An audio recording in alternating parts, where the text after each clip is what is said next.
everybody, welcome back to my channel. My name is Rachel. Thanks for joining me. So tonight for dinner we're going to make a ground beef and broccoli casserole. Pretty quick and easy. A lot of it sauteed up in the pan, and then it goes in an 8x8 or a 1.5 quart casserole. So Temptations from QVC, non-sponsored, but I love them. So it doesn't, an 8x8, so whatever you have for a 1.5 quart casserole. Obviously double it if you have a lot more people.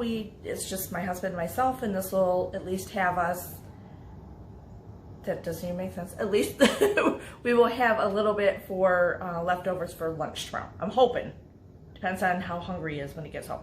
We don't know.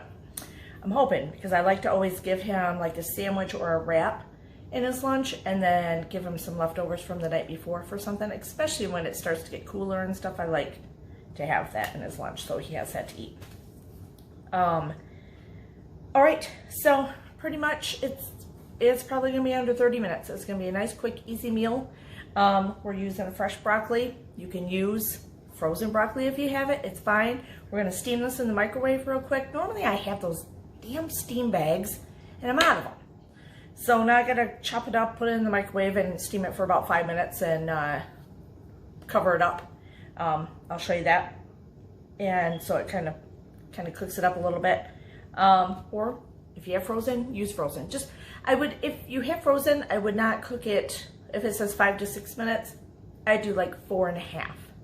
So it's still a little underdone, because it's gonna, still go do 4.5, somewhere around there, because it's gonna go in the oven. Mostly to heat up and melt the cheeses and stuff, but still, we just want to make sure, because we're cooking the burger on top of the stove. So anyway, hey, cheers, let's get started.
So now we're going to start cooking 1 pound of ground beef in a pan. I'll break it up here in just a second.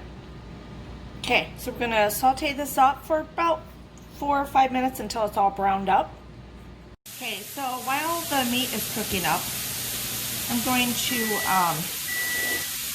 and the broccoli is almost done. Take a large stock of celery or whatever you have in your fridge, add a couple to use up. They're starting to get a little soft, which is perfect for cooking. So just because they're getting a little soft doesn't mean you can't use them in soups and stews, or recipes like this. It's just, you don't want to eat it raw with dip. But this, still fine. And they're getting a little soft, but it's perfect. And there's a little piece of broccoli. Anyway, so we're going to let the ground beef go. And let's see, what else do I need to get out of my pantry? Okay, so then I need to go downstairs and get a 14-ounce can of tomato sauce to use. If you want to add onions, add onions. I mean, I could. I don't know if I want to or not. Anyway, cheddar cheese, Parmesan cheese, garlic powder. I'm trying to think what else I'm going to throw in here. Okay, anyway, let me go get my tomato sauce. Okay, so I went down and got my sauce, my tomato sauce, 14-ounce can. This is 15. We'll use it. But I really wanted to show you my can opener. So a lot of the people I follow on YouTube, other people that cook and stuff like that, they have this Kitchen Mama can opener. And I have just a manual one that's KitchenAid. I love it. I've had it for probably 12 years. It's great. It is getting a little dull, but it's fine. I can sharpen it. But anyway, but this is kind of like how, you know, Pampered Chef does the one where it's a little complicated, but it cuts off the rim so it doesn't leave any shreds for you to cut your hands on. Anyway, that does this, but it does it for you while you're busy chopping celery or onions or stirring your burger, something like that. So we're going to demonstrate as I'm doing something else while you watch this cut. Hold on. Okay, look. Oh, I'm so busy stirring this that I want to get this started.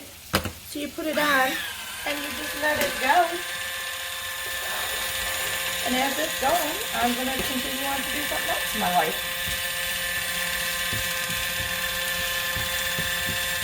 We want to put the celery in to get it softened up a little bit, and we're going to add some of the spices in. And you can kind of see this will make a little, there. And it releases. Now watch. Ta-da! Isn't it beautiful? Okay, so let's get the celery cooked down just a little bit first. Kind of chop up just a little bit more. Saute it up a little bit. And then we'll add in, if you want to, you don't have to, but a little cayenne pepper or whatever pepper you have. Where is my pepper? Ooh, where is it? Okay, so now let's just cook down a little bit. We're going to pour our beautifully opened can of sauce in. Add some garlic powder, which I need more of. Love your... I'm only doing a little bit because I can't find my red pepper, so I'm using jalapeno pepper. But it's fine. Use what you got. Now I'll probably sneeze here. Salt and pepper it up. Just a little bit more. Get this stirring. I can turn it up a little bit.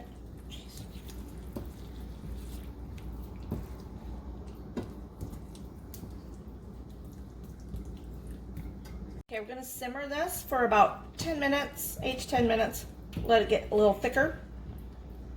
And then we're going to start combining everything.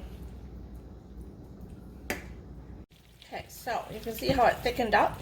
Now we're good. We're going to trim it off, let it cool just a hair, and then before you handle it. And then we're going to start assembling it in the dish, and it's going to go in the oven, 375. Okay, so this is the broccoli. I let it cool for a little bit out of the microwave, so I was gonna kill myself, burn myself, I should say. So that's in there. Now we're gonna gently get all this in there.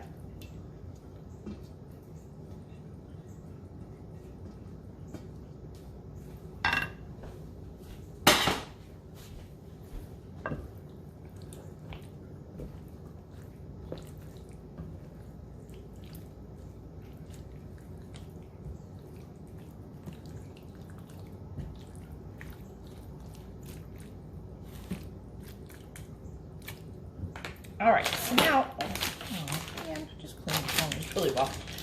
You need about maybe a cup and a half of cheese. I'm using this bag of sharp cheddar up, but obviously use sharp cheddar, mild cheddar, whatever you have, because that's my sharp cheddar. You know, I'm not gonna measure. I'm gonna add in a little bit more of this cheddar to mix in with it.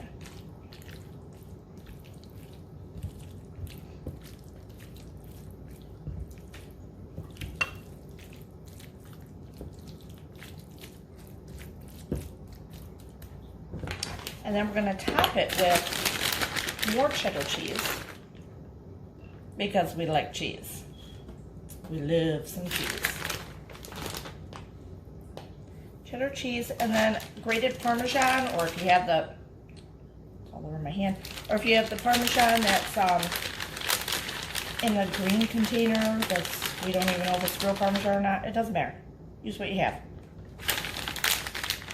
All that matters is that you're trying to cook healthy, and you're cooking for you and your family. it's not eating out, it's not boxed and whatever and all frozen, and you're trying, and this will be good, trust me. Okay, now oven 375 for about 20 minutes, and we don't cover it, and you'll pull it out when it starts to get bubbly around the edges. Okay, everybody, what do you think?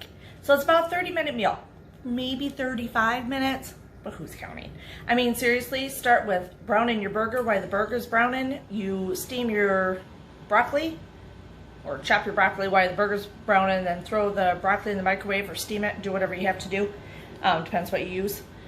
And if you use frozen, then you don't need to chop it. So that saves you some time right there. And then really when that's all done, then you're chopping some of the celery up while all this is cooking and stuff. Use your handy dandy awesome can opener and multitask at the same time. And then get it all assembled together. I mean, you're gonna let the sauce simmer for about 5-7 minutes. Get that thickened up just a little bit, and you pour it over and it goes in the oven for 20 minutes at 375. So there you go. It's fast, easy, it's yummy. Double it if you need to, if you have a bigger family. If some people prefer a little more starch in your family and you're not, they can put this over rice. The extra sauce over rice would be amazing. Very good. You can even put it over cauliflower rice, but I mean, you got enough broccoli in there. There's plenty of broccoli. About 5 cups or so of broccoli in there. Pound of burger. Put any seasonings you want in it. Obviously, you can chop up onions and saute them with the onion, or with the celery when you do it, or use onion powder, garlic powder. Use what you have and make a meal that's delicious. That's all that matters. Okay, so that being said, please give me a thumbs up. Please subscribe if you want to see my next meal recipe or whatever else I got going on. I think that's it for now, and I will see you soon. Subscribe, and then you can see every video that I give you and let you know ahead of time. Thank you, I appreciate it. Cheers.